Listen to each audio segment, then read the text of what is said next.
Racismo y represión, un análisis del accionar de las autoridades peruanas frente a las protestas. Buenas tardes, profesor. Mi nombre es José Manuel Castillo de la Cruz. Con mi compañero Gustavo Cáceres Pari, mediante un video, nos sumergiremos en un tema crucial que ha marcado un antes y un después en la historia del Perú. En nuestra sociedad actual, la democracia se presenta como un ideal político en el que la igualdad de derechos y libertades es un pilar fundamental, sin importar el origen étnico o la raza. Pero como descubriremos, la realidad a veces difiere drásticamente de esta visión utópica.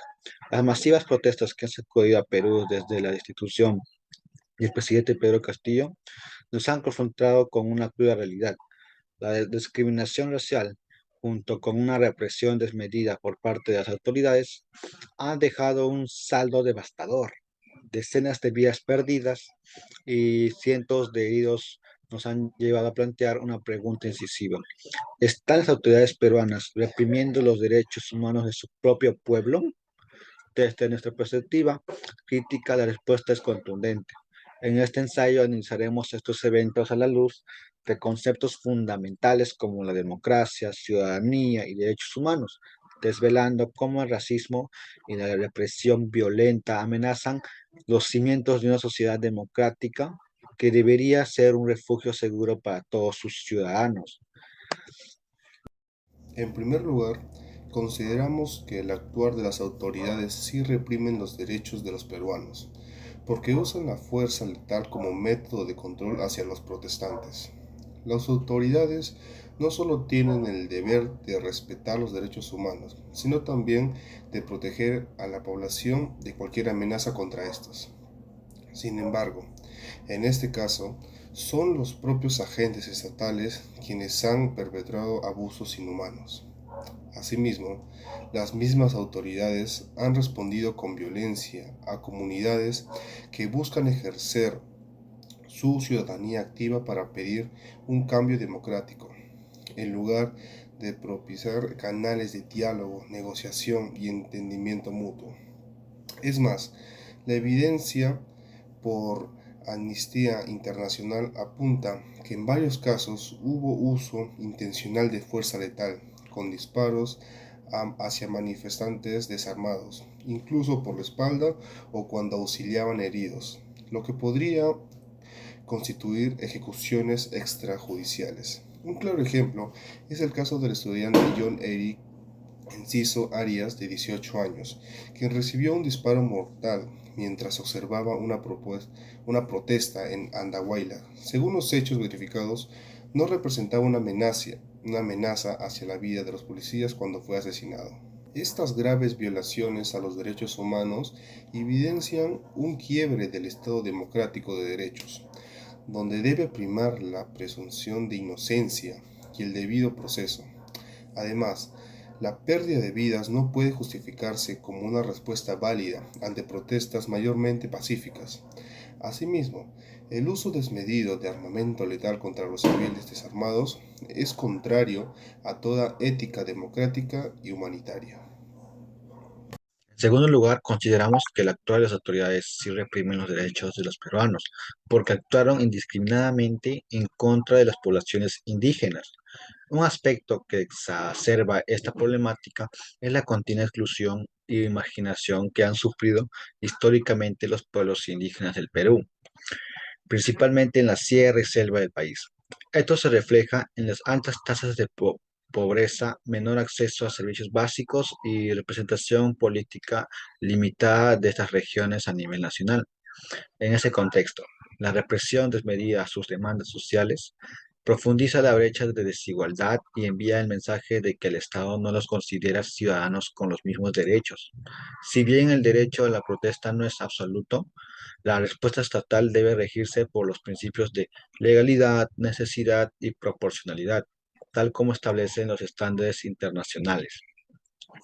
Es más, según Amnistía Internacional 2023, la mayor parte de muertes ocurridas en el contexto de las protestas se concentraron en regiones de población mayoritariamente indígenas, que solo representan el 13% de la población, pero sufrieron el 80% de muertes.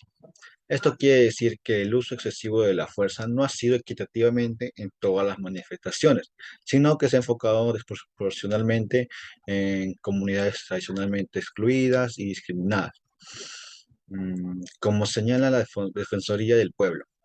Este actuar denota un comportamiento racista por parte de las fuerzas del orden, al criminalizar la protesta social en zonas indígenas e ignorar el derecho que tienen estos grupos, como cualquier ciudadano, a manifestarse pacíficamente por sus demandas, como establecen instrumentos internacionales de derechos humanos.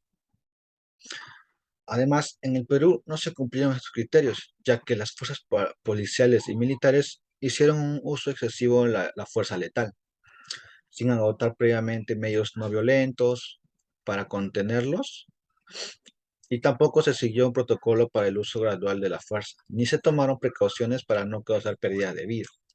Otro aspecto alarmante es la falta de investigaciones imparciales y procesos judiciales contra los responsables de las muertes y heridos durante la represión estatal.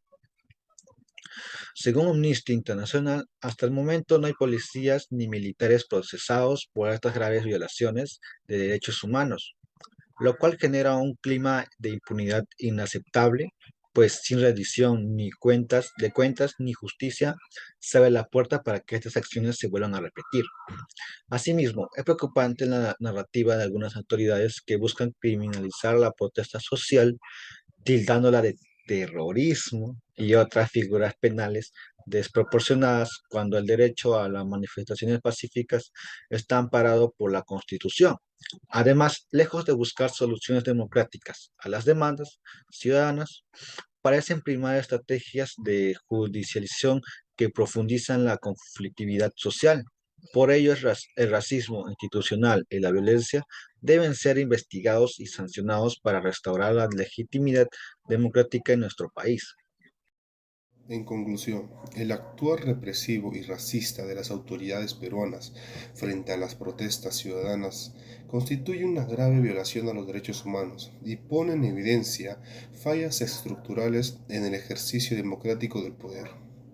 La exclusión y criminalización de comunidades indígenas refleja la incapacidad del Estado para integrar la diversidad en su población como ciudadanos con los mismos derechos.